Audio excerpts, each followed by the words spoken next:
بسم اللہ الرحمن الرحیم۔ السلام علیکم جماعت نہان، کیسے ہیں آپ سب؟ مجھے امید ہے کہ آپ سب خیریت سے ہوں گے انشاءاللہ۔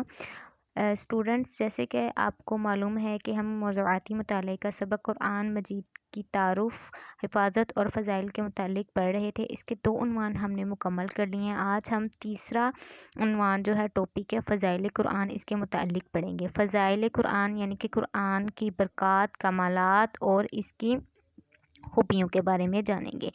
قرآن مجید میں جو کچھ بیان ہوا ہے وہ یقینی علم اور حقیقت کی بنیاد پر مبنی ہے یعنی کہ قائم ہے۔ یقینی علم اور حقیقت کی بنیاد پر مبنی ہے یعنی کہ قرآن پاک میں جو کچھ بھی بیان کیا گیا ہے وہ حقیقت سے ہٹ کر بالکل بھی نہیں ہے۔ اس میں کسی شک کا گزر نہیں یعنی کہ کسی بھی قسم کا شک و شبہ موجود نہیں ہے، کیونکہ یہ قرآن خالصتاً اللہ کا کلام ہے، اس لیے اس میں کسی قسم کا شک موجود نہیں ہے کہ اس میں کوئی بھی بات حقیقت سے ہٹ کر بیان کی جا رہی ہے۔ اس میں ہر زمانے اور ہر خطے کے تمام انسانوں کے لیے مکمل ہدایات اور رہنمائی موجود ہے۔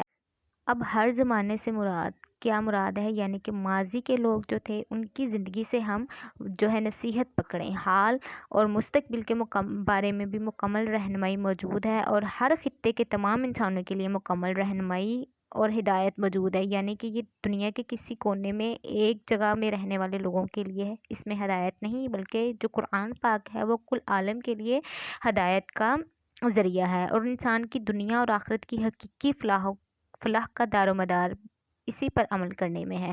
یعنی کہ اب دنیا اور آخرت کی چاہے کوئی بھی معاملہ ہو، وہ دنیا کے متعلق ہو یا پھر آخرت میں کامیابی کے متعلق ہو، اس پر اگر آپ کامیابی حاصل کرنا چاہتے ہیں تو اس کا انحصار جو ہے وہ بالکل قرآن پاک کی ہدایت پر عمل کرنے سے ہی ہے۔ اگر آپ قرآن کی ہدایات سے ہٹ جائیں گے، اگر آپ قرآن پر عمل کرنا نہیں شروع کریں گے تو آپ کسی بھی طریقے پر دنیا اور آخرت میں کامیابی حاصل نہیں کر سکتے۔ اس لیے قرآن کریم کو بڑی فضیلت حاصل ہے۔ جس طرح یہ کلام تمام کلاموں سے بہتر ہے، اسی طرح وہ انسان بھی تمام انسانوں سے بہتر ہے جو خود بھی اس کا علم حاصل کرے اور اس کو دوسروں کو بھی سکھائے۔ یعنی کہ قرآن سیکھنے والا جو انسان ہے وہ تمام باقی انسان جو ہے ان سے افضل ہے۔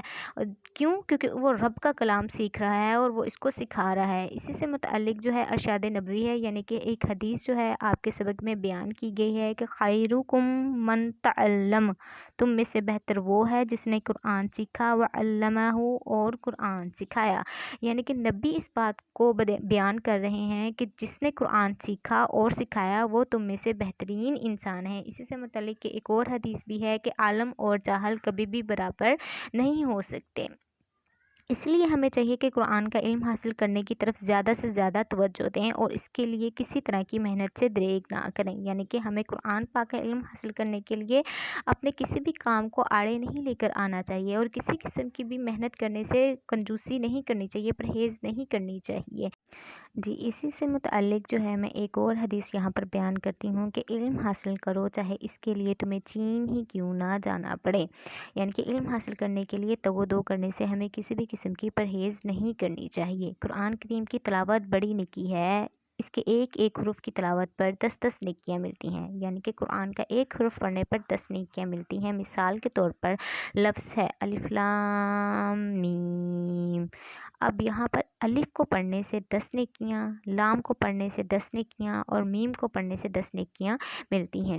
ٹھیک ہے، اس پر عمل کے نتیجے میں اب دیکھیں، اگر ہم صرف تلاوت ہی کر رہے ہیں قرآن پاک کی صحیح تلفظ کے ساتھ تو اس پر ہمیں اتنا ثواب مل رہا ہے، اور اگر ہم اس پر عمل کرنا شروع کر دیں تو ہم آخرت اور دین، دنیا اور آخرت دونوں میں عزت و سرفرازی جو ہے اللہ تعالیٰ ہمیں عطا فرماتے ہیں۔ یعنی کہ ہم دین میں بھی کامیاب ہو جائیں گے اور آخرت میں بھی کامیاب ہو جائیں گے، جبکہ اس سے منہ پھیرنے والے ذلیل و خوار ہوتے ہیں۔ یعنی جس نے قرآن پر عمل کرنا چھوڑ دیا، قرآن کے احکامات پر اپنے دل سے عمل نہ کیا، تو وہ نہ صرف دنیا میں ناکام ہوگا بلکہ اور وہ آخرت میں بھی ذلیل ہوگا۔ تاریخ گواہ ہے کہ مسلمان جب تک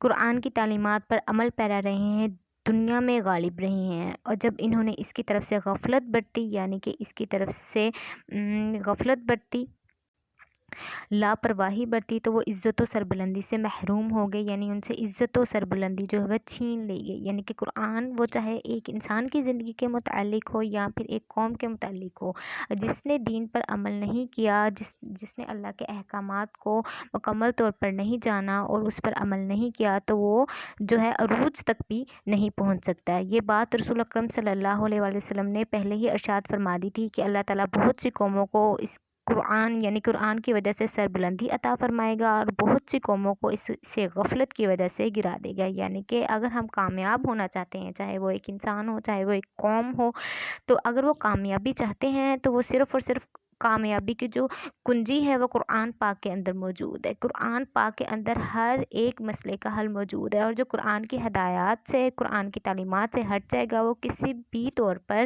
کامیابی اور بلندی حاصل نہیں کر سکتا۔ اس لیے ہمیں چاہیے کہ ہم قرآن کی تلاوت کریں، اس کو سمجھیں اور اس کی تعلیمات پر عمل کرنے کی کوشش کریں۔ یعنی کہ ہم اگر قرآن پاک کی تلاوت کریں گے تو ہمیں نیکیاں ملیں گی، لیکن اگر ہم اس کو سمجھیں گے اور اس کی تعلیمات پر عمل کرنے کی کوشش کریں گے تو نہ صرف ہم دین میں کامیاب ہو جائیں گے بلکہ دنیا میں بھی کامیاب ہوں گے اور آخرت میں بھی کامیاب ہو جائیں گے۔